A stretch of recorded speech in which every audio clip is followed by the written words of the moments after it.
Chapter 17. Battle for the West. Adam Rayner's boots kicked up dust as he hurriedly approached the makeshift airstrip.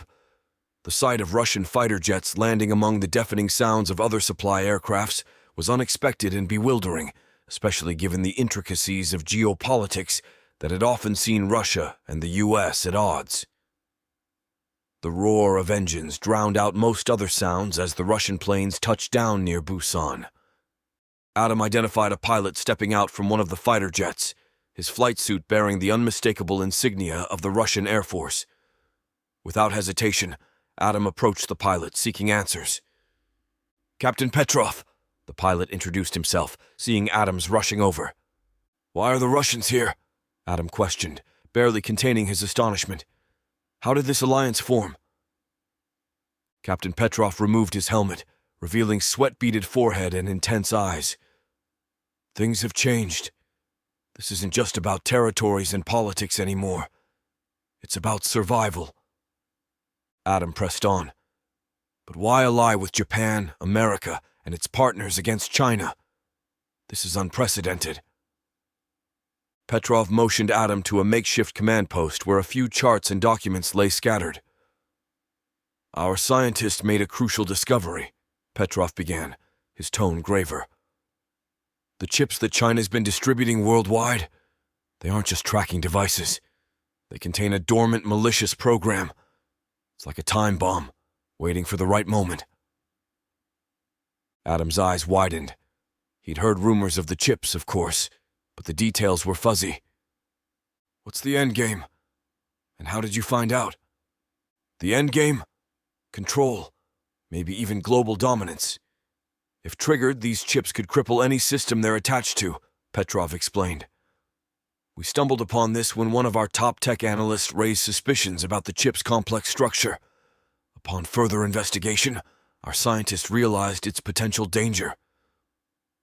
Adam looked at the charts, tracing the patterns and data with his fingers. "So, how do we stop it?"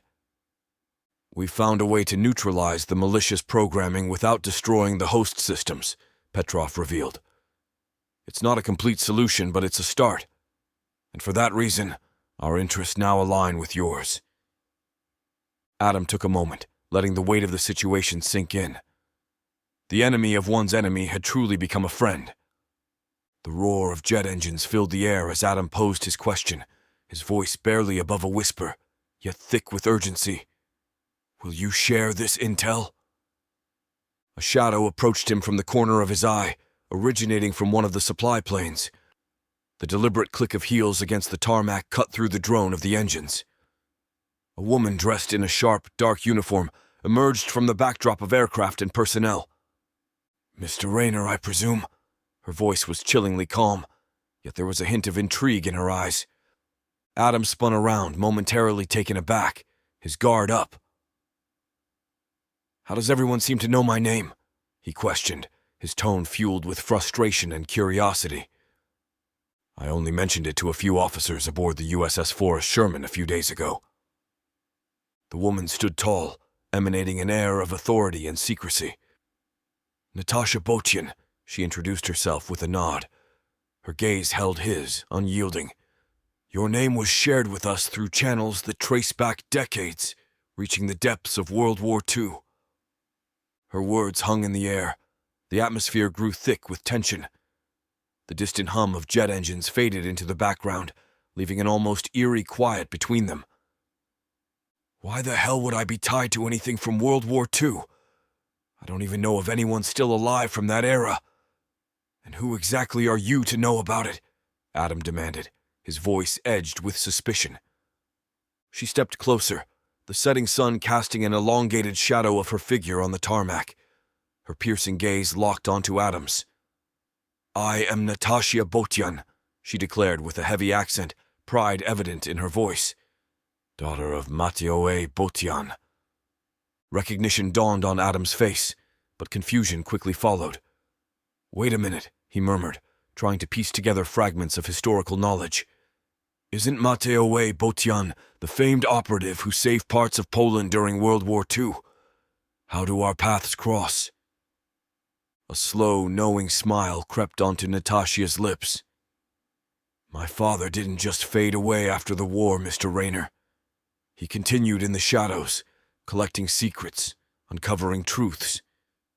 He had a particular interest in German prisoners of war, especially those from the SS. Stunned by the revelation, Adam replied, "My family came to the United States from Spain just before the war began. They weren't even involved in the conflict. I can't fathom any link to wartime activities." Natasha's lips curled into a faint, enigmatic smile. "I didn't suggest your family had fought in the war. My father was on a quest, tracing the path of treasures plundered by the Third Reich. He came across a German prisoner of war, distinguishable by his missing arm. But what caught my father's attention was the remnants of a tattoo where the arm had been sewn shut, a blood-type marking, typical of the SS. Adam's gaze was intense, absorbing every word. Natasha continued, "The man's identity would have been his death sentence in the post-war Russia, as Mai found out. While my father's interrogation methods were unrelenting, the fate awaiting this man if found by others would be far grimmer." Adam, his patience thinning, pressed on. "All this is intriguing, but how does it connect to me? Why do you know my name?" Natasha raised an eyebrow, a hint of mischief in her eyes. "Ever heard of Victor Roche?" "The tycoon?" Adam responded, taken aback, nodding her head yes. "You see, after my father discovered that Victor Roche had funded a very expensive release of the man my father had sought to remain nameless, my father dug deeper into his past. One thing about the Nazis were that they kept paperwork on everything. And my father found where a young Victor assisted in the confiscation of wealth from Jewish families in Warsaw, Poland. My father believed he gained his wealth through the suffering of others. He has used that money to found a worldwide network that we did not understand till now." Realization dawned on Adam, like a puzzle suddenly coming into focus. My last mission. It was orchestrated from the start. "Yes, Mr. Rayner. From what we have been able to gather, Victor Roche has been plotting to take down Russia and US for quite some time, manipulating those in government to do his bidding, leading the two countries to war, for what end or reason we do not know. This was discovered by my father many years ago, and since anything having to do with Victor Roche's and his business has been banned from Russia." "Okay, now that we are to modern day, I ask again, how do you know my name?" Adam asked. Natasha, knowing that prior secrets held little weight in this new wartime reality, candidly replied, "We had a mole high up in the CIA. When your mission was first conceived, our insider took out Victor's operative who was initially assigned to it. By the time he could intervene with you, it was already too late. No one wishes for a world consumed by war, but this conflict, Mr. Rayner, is colossal. Russia bore the brunt of China's hypersonic missile attacks, and we retaliated in kind. Within mere hours, millions were robbed of their lives." She paused, with sorrow and disbelief shadowing her face. Adam's voice grew more urgent. "Good God. And Europe? What's their status?" Natasha exhaled sharply, her eyes clouded with disdain. "They've opted for neutrality. Their military infrastructure has been eroding for decades due to neglect and over-reliance on the United States for defense. Even the Chinese saw them as too inconsequential to bother with." Adam took a deep breath, processing the gravity of the global situation. "All right, back to the task at hand. Can you assist our forces with this chip issue?" Natasha held up a small metallic box, its surface gleaming under the remaining sunlight. "We've brought planes loaded with these. My team and I are here to provide support. Unfortunately, many of the large battle groups have been decimated. However, every ship, plane, and soldier we can get back into operation is another asset against the Chinese onslaught." Adam's fists clenched involuntarily, the rush of memories flooding back. Victor Roche wasn't just a name from a mission briefing. The insidious connections, the power plays behind closed doors, it all started to fit together like a sinister jigsaw. The betrayal by Chi, the deaths of his teammates. It was all because of Victor's devious plans. A heavy weight settled in Adam's chest, one that burned of rage and grief.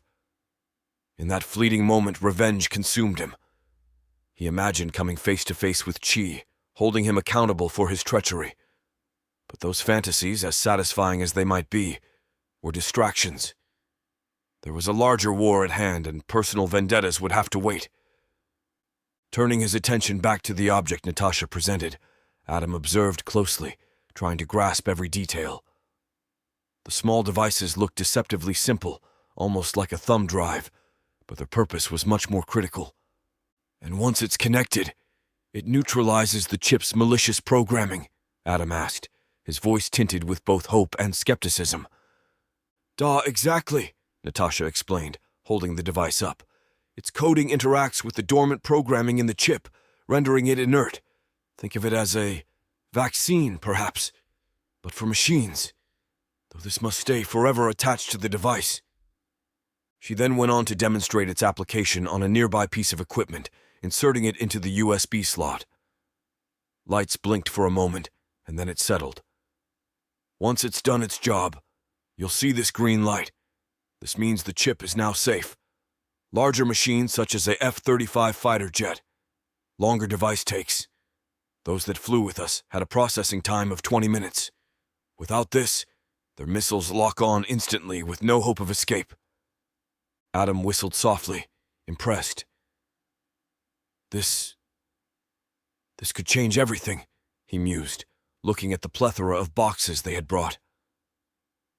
With these devices, they could potentially restore countless systems compromised by the chips.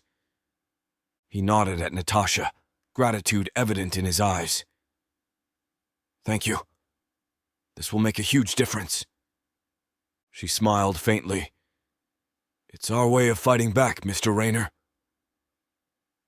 In the distance, the horizon was streaked with bursts of orange and red, not from a setting sun, but from the explosion of shells and fires raging afar. The tremors beneath their feet were not from natural quakes, but from the might of artillery barrages and the weight of armored vehicles maneuvering into position. Adam glanced upwards, noting the contrails of fighter jets etched against the dimming sky, like ghosts of birds darting about in a frenzied aerial dance. Occasionally, a bright flash would signify the end of one such jet, illuminating the surroundings for just a split second before plunging it back into the shadowy dusk. Natasha, sensing Adam's unease, remarked, It's closer than I'd like. The front lines are pushing and pulling every day. The Chinese advance, then the coalition forces counter. It's a tug of war, and no one's winning. Adam clenched his jaw, the sound of distant warfare reminding him of the immediacy and gravity of their situation. Every day this goes on, more innocent lives are lost, he murmured. She nodded in agreement. That's why we're here. To turn the tide, even if it's one chip at a time.